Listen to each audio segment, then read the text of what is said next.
All right, today is mead making. I am doing a blueberry, Red Bull, and honey mead. Oh, and I'm gonna add some cinnamon sticks.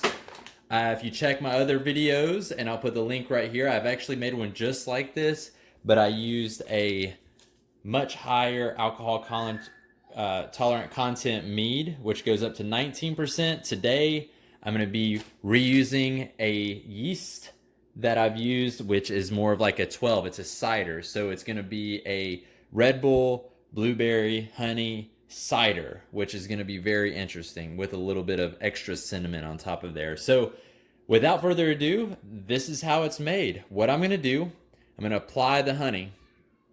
After that, I'm going to apply my two flavoring, the Red Bull, the blueberry. I'm going to shake it up really well, get it nice and oxygenated.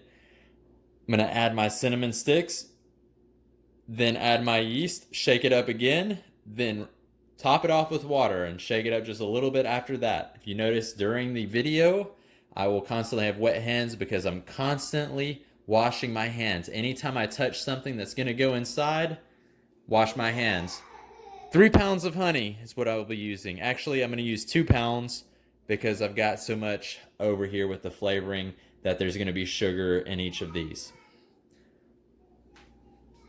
If you notice behind, it's a previous batch I made with the frosted type bottles, kind of like the hazy bottles. This is more of a white wine flavor, pretty clear. It's been bottled for about 4 days now. Checking to see if any sediment's going in the bottom, and I don't see any. Check that video out too. Here's a link.